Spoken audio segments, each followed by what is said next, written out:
Hola, sean bienvenidos. Soy Roberto Montesino y tengo el placer de compartir con ustedes una nueva emisión de Punto de Partida.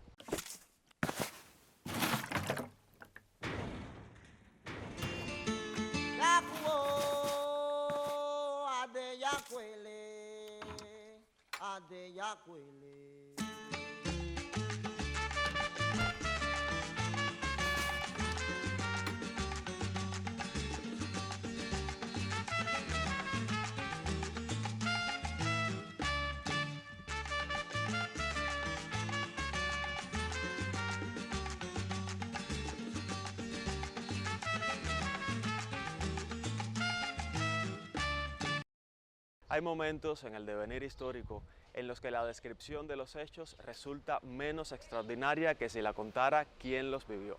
Este es el caso de una singular historia de vida, vinculada muy especialmente a las relaciones entre Cuba y África.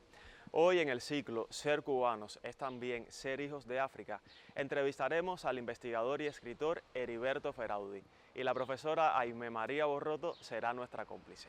Veamos. Enagore mangiare. Obitico, enagore mangiare. Enagore mangiare. Obitico, enagore mangiare. Enagore mangiare. Obitico, enagore mangiare. Taeno maguae, sojino maguae. Okula kolo fifire, odaeno maguae. Taeno maguae, sojino maguae lenu. Okula kolo fifire, odaeno maguae. Chago ho hey, Oh oh hey, chago ho hey. oh hey. Okula kolo fifire, odaeno maguae. Taeno maguae. Bueno, por supuesto es un placer volvernos a encontrar con Heriberto Feraudí después de un tiempo sin habernos visto. Feraudí, qué alegría. Placer. Lo primero que me interesa, porque además sabes que soy muy curiosa, ¿cómo llegaste a La Habana? Bueno, antes del triunfo de la revolución yo era jefe de acción y sabotaje en una escuadra de la clandestinidad en el barrio más popular de Guantánamo. Mi mamá, que era una mujer de carácter fuerte, al enterarse que la tropa de Efigenia y Mejeira venían para La Habana, yo formaba parte de la tropa de Efigenia, me fue a ver donde yo estaba y me dijo, tienes que irte para La Habana. Tienes que irte para estudiar allí y para que allí te haga hombre. Fue una orden, porque ella era fuerte. Y yo, obediente al fin, porque mi madre era mi madre, accedí y viene la tropa de Efigenia. Salimos de Guantánamo y me recuerdo que en Santiago de Cuba nos despidió Raúl. Teníamos la tropa formada y Raúl dijo, salen del Oriente Bravío para internarse en La Habana, Coqueta, y tienen que llegar antes que llegue Fidel. Llegamos justamente el día 5, el día 6 de enero, llegamos a La Habana, aterrizamos por Ciudad Libertad, que estaba la tropa de Camilo. Nosotros ocupamos la motorizada de La Habana, de la motorizada de La Habana tomamos el Palacio de Justicia, tomamos CNC, que actualmente creo que es Radio Reverde.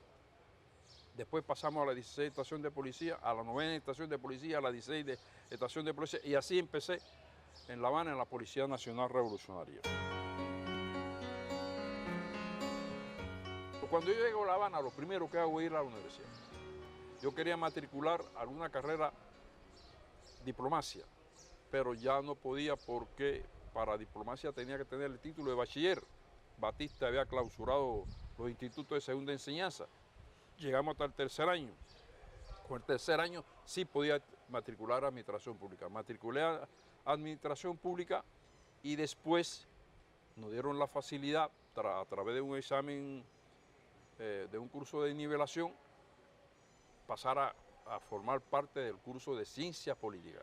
Ahí se extingue la diplomacia y empieza a funcionar en la Universidad de La Habana la Escuela de Ciencias Políticas. En la universidad tuve esa experiencia, las investigaciones sociológicas que hicimos, por ejemplo, en San Andrés y Caguanabo, que hicimos en Guantánamo.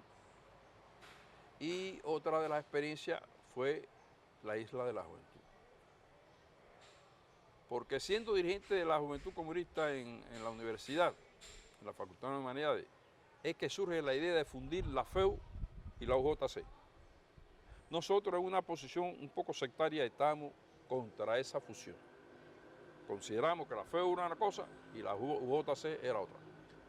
La Dirección Nacional de la Juventud no estaba de acuerdo y el partido tampoco estaba de acuerdo con la posición nuestra. Nos sancionaron en la escuela, en la facultad, seguimos apelando a todos los niveles hasta que finalmente se decidió congelarle la militancia a todos los militantes de la Facultad de Humanidades porque nos acusaban de desviación ideológica. Y así me quitan el carnet de la juventud. Yo decido abandonar la universidad e irme para la construcción o para la caña, a ganarme la militancia. Y pido irme para Camagüey. Jaime Crombet, que era el secretario general de la Juventud, se entera y me dice, y le dice al secretario organizador que me manden no para Camagüey, sino que yo vaya a la Isla de la Juventud, si yo quería, a trabajar ahí, para ganarme, porque yo había decidido ganarme recuperar la militancia mía. Me voy para la Isla de la Juventud, y estando en la Isla de la Juventud, trabajaba en la construcción, casi 16 horas, que yo era, bueno, yo llevaba un diario, y en ese diario yo me recuerdo que yo puse que la isla era una sala de un hospital que era Cuba, de mancos mentales, cojos mentales, paralíticos mentales, ciegos mentales, porque estaba influenciado por la lectura de Kafka. Ese diario a nosotros nos elige en vanguardia para ir a Santiago de Cuba, a la caravana ejemplar, cuando una celebración del 26 de julio, y se me pierde el diario. Y un día, estando en un círculo social en la juventud, se me aparece Leida Oquendo, me dice, mi socio, el diario tuyo lo tiene fulano y tal, el secretario general de la juventud en la isla, que fue quien me había quitado el carnet en la universidad. Y fui a buscarlo, me lo encontré leyendo el diario y subrayando la cosa que yo ponía. Y medio, le voy a decir a Jaime que tú sigues desviado ideológicamente. Cuando vine a ver a Jaime me dijo, yo sabía que iba a tener problemas. Regresa para la universidad. El Instituto Cubano de Amistad con los Pueblos, ICAP por sus siglas, surgió en 1960 para promover las relaciones de solidaridad de la Revolución Cubana con múltiples representantes de los sectores populares y progresistas de todo el mundo, e interesados en conocer desde dentro las transformaciones sociales, económicas y políticas que se iban realizando en nuestro país. Entre los primeros trabajadores del ICAP estuvo nuestro entrevistado de hoy. Yo lo que quería era regresar a la universidad, pero estaba pendiente de mi militancia. Y entonces digo, no, yo quiero ganarme la militancia. Y me fui entonces a trabajar a una fábrica y por ahí, después de la fábrica, fui dando vueltas hasta que llego al Ministerio de Cultura. Después de pasar por varios cargos administrativos, me nombran vicepresidente de Cultura de la provincia de La Habana, cuando eran las dos provincias. Y de vicepresidente de Cultura paso después a trabajar con Juan Nuire en ferias agropecuarias. Organizamos una feria en el Aserradero, otra en Santi Espíritu, otra en Victoria de las Tunas, una en Alemania, una en México. Y cuando regreso de la Feria de México me entero que Juan Nuiri, que era mi hermano, lo habían promovido para director nacional de transporte. Me voy para allá con él hasta que le digo, mira, ya yo no quiero seguir más en la cosa administrativa, porque en la terminal de ómnibus me eligen vanguardia para el partido, y entonces cuando yo le digo, quiero pasar a la actividad política, a la esfera política, y paso al ICAP. Cuando llego al ICAP, el presidente del ICAP me dice que no tenía para mí ningún cargo importante, que estaba ahí, la plaza que tenía vacante era para atender a la India. Bueno, de la India paso a atender a los países asiáticos y es cuando hago el viaje con Nicolás Guillén a Japón, invitado por la asociación.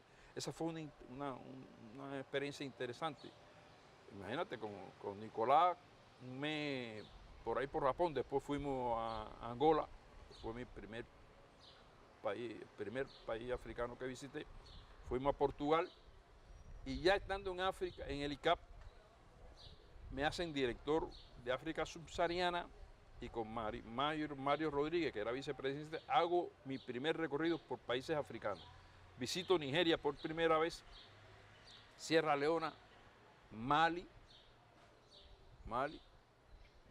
y Guinea-Bissau. Mi primer recorrido por África.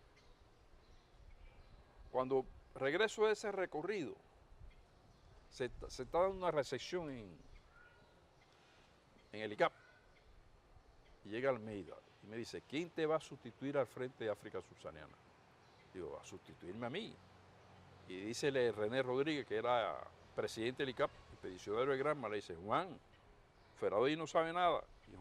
Y Almeida me dice, pero tú no sabes que ya tú vas a salir de embajador. Digo, no, yo no sé de eso.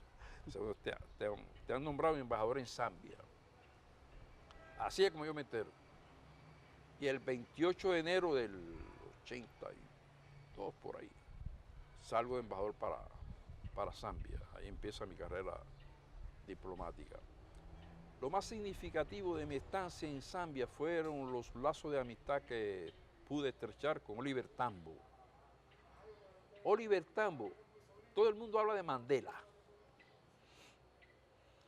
pero Mandela es el jefe de la lucha contra la paz que está preso. Pero había el que estaba en la calle, el que dirigía la clandestinidad, los combates, que no está preso, que es Oliver Tambo, que tenía la sede, el cuartel general en Lusaka. Hicimos una relación de confianza de tal manera que los fines de años él iba para la residencia y se cobijaba allí bajo la seguridad de la embajada. Esa fue una etapa muy interesante con las relaciones que tuvimos con el ANC y con la SWAPO. Y desde la embajada apoyamos todo el movimiento que se hacía para Angola. Bralengo, Bralengo, bralengo, bralengo, bralengo, bralengo. upamanya manya ranye, Puduse manye ranye. bralengo, bralengo, bralengo, upamanya manya ranye, pudusa manya ranye. Que te vivan de pie que tú ya echó a la muerte. Bralengo, bralengo. Upamanye manye ranye. Puduse manye ranye. Bralengo, bralengo, bralengo. Upamanye manye ranye. Puduse manye ranye. Que te vivan de pie que tú ya echó a la muerte. Que te vivan de pie que tú ya echó a la muerte. Que te vivan de pie que tú ya echó a la muerte. Que te vivan de pie que tú ya echó a la muerte. Que te vivan de pie que tú ya echó a la muerte. Que te vivan de pie que tú ya echó a la muerte. Que te vivan. De Zambia, estando en Zambia, un día recibo un cifrado de un viceministro que me dice que el ministro Manuelca quería verme en Etiopía y que tenía que hacer escala en Nairobi, en Kenia. Nosotros no teníamos relaciones con Kenia. Digo, como voy a viajar, me dijeron, mira, agénciatela como pueda. Y así hago mi viaje a Etiopía. Yo estaba preocupado, yo no sabía qué había hecho. El ministro quiere hablar urgente contigo. Y me puse a revisarme, bueno, qué yo he hecho. Me revisé y me encontré limpio, no tenía nada. Cuando llego me dice Manuelca, no, el problema es que queremos mandarte para Nigeria. Yo realmente yo estaba loco para regresar para La Habana, porque yo estuve 4 años en Zambia y quería regresar. Porque la vida diplomática no es, hay quienes sí anhelan la vida diplomática, a mí no me atraía la vida diplomática, realmente, no me atraía, independientemente de los beneficios materiales que pueda tener, pero no me gustaba. Y Manuelca me convence de ir para Nigeria para construir un complejo de la embajada, porque iban a empezar la colaboración y demás. Y así parto para Nigeria en el 86. Ya los objetivos de trabajo que yo tenía en Nigeria eran distintos a los que había tenido en Zambia. Y empiezo a estrechar relaciones, empiezo a visitar Ileife, la cuna de los Yoruba, donde según los Yoruba surgió la humanidad. Y empiezo a estrechar relaciones con el rey de los Yoruba, el Ooni de Ife. Bueno, nosotros llegamos a establecer tal confianza, el Ooni y yo, que cuando yo empecé a visitarlo, siempre se hacía, es decir, para tú ir al palacio, cuando tú ibas al palacio, la visita era anunciada a través de un agente que tocaba una corneta avisándole al rey que tenía la visita de un dignatario diplomático o empresario. Y el rey se comunicaba conmigo a través de la pena de él, que es el traductor en Yoruba. El rey le hablaba a él en Yoruba, yo le hablaba al traductor en inglés, que se llamaba La Pena de Ife, hasta que llegó la confianza al extremo de que ya nos comunicamos directamente el rey y yo. Pero para eso tuvo que aprender Yoruba o él podía traducir No, directamente. No, el rey se comunicaba, hablaba perfectamente el inglés. Ya, lo que pasa es que necesitaba ese protocolo. Es en un comienzo es ese la protocolo. tradición, lo que está establecido en la tradición. Ya. El rey no se puede comunicar directamente con un visitante extranjero, Ya, sino en su lengua, sino en la lengua. muy interesante. Y de esa forma, él se interesa por venir a Cuba con la condición de que Fidel lo reciba.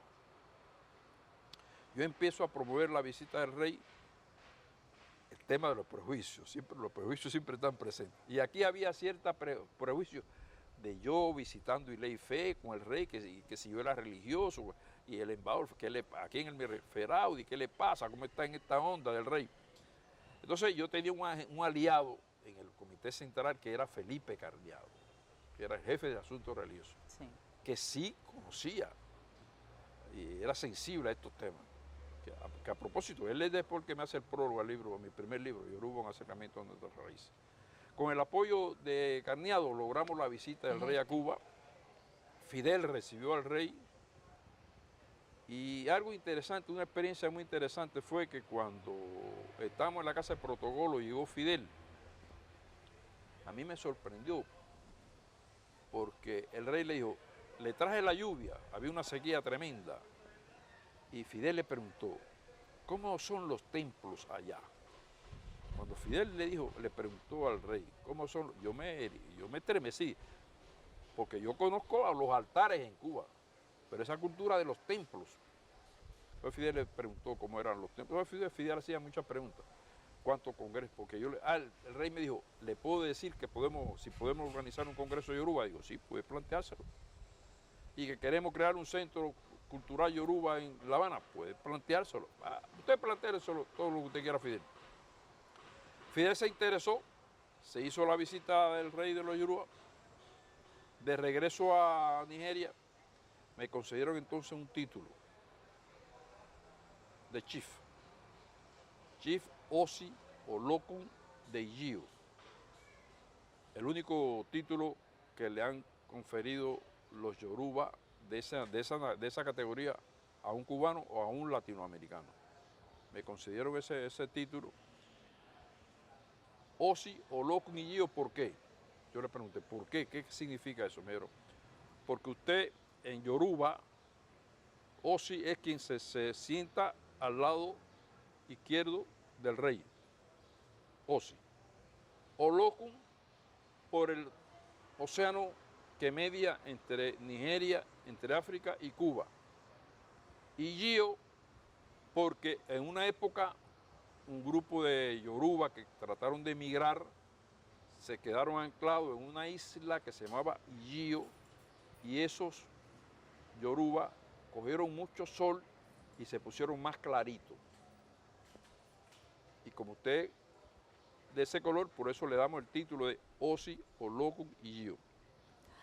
Feraudi, pero eso tiene que ver también, independientemente de que sea ese título, desde el punto de vista del protocolo, pues bueno, un acicate de la cultura. Tiene que ver también con la religiosidad popular que entre Nigeria y Cuba tiene su raíz. no tiene que ver propiamente con la religiosidad, sino con la tradición de esa cultura, Ya. con la tradición. Hay gente que me ha hecho esa pregunta y hay gente que piensa que yo he sido consagrado en Nigeria.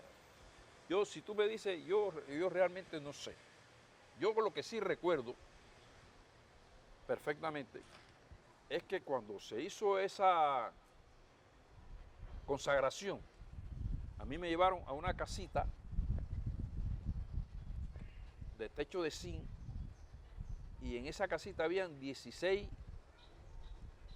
viejos yoruba con la cabeza rapada y ellos empezaron a decir cosas, a hacer rezos y rezos y rezos. Como un ritual. Un ritual. Y daban con un machete. ¡Bla! ¡Bla! Y cada día decían, ¡aché! Machete, ¡aché! Y me hicieron esa ceremonia. Por ahí está en la foto. Esa fue una de las grandes experiencias que tuve en Nigeria, además de las relaciones que sostuve con el expresidente de Nigeria, Yoruba, Obasanjo. Esa fue una tarea que llevé de Fidel, de darle tratamiento a este hombre que ya estaba retirado en su finca. Y también sostuve relaciones interesantes con Wole Soyinka, primer premio de literatura, o premio de literatura de Nigeria. Fue interesante el encuentro con Soyinka, porque cuando Soyinka me fue a ver a la residencia, me dice, bueno, ¿cómo son los cubanos? Digo, bueno, tienen mucho de África. Dice, pero en África, ¿en qué sentido? Digo, bueno, mira, la influencia en la cultura, en la música, en la danza, en la plástica, en la religiosidad. Sí, todo eso sí. Soyinka viene a La Habana, yo promuevo la visita de él aquí a Cuba, y después regresa y me dice, usted me dijo de la influencia africana en los cubanos. Me habló de la cultura que habían influenciado en la cultura, en las artes, en las artes plásticas, en la danza, pero se le olvidó algo. Digo, que los africanos también influyeron en la sexualidad. Digo, no, yo no había tenido en cuenta ese fenómeno. De Nigeria, cuando concluye en Nigeria, Malmerca me dice que ya no voy más para país africano. Que ya con Zambia y con Nigeria era suficiente y que iban a crearse una nueva estructura en el Ministerio de Relaciones Exteriores, que mientras tanto yo fuera para la oficina, para una oficina, le dije que no, que yo quería irme para la microbrigada, pero yo con mi oficina no iba a estar.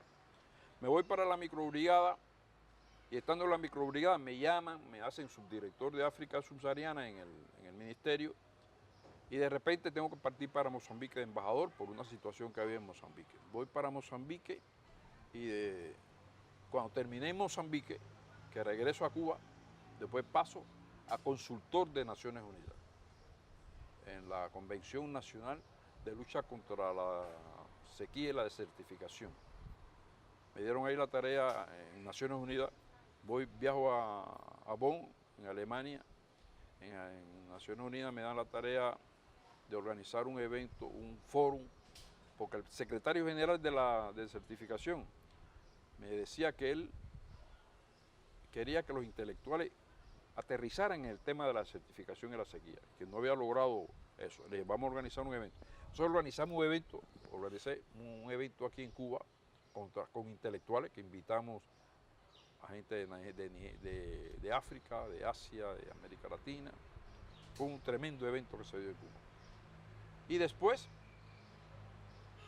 de la Convención de Naciones Unidas, si me pregunta qué pasé a hacer, me dediqué entonces pues a escribir. Ajá, si no sé bueno. Erubi no sé bueno.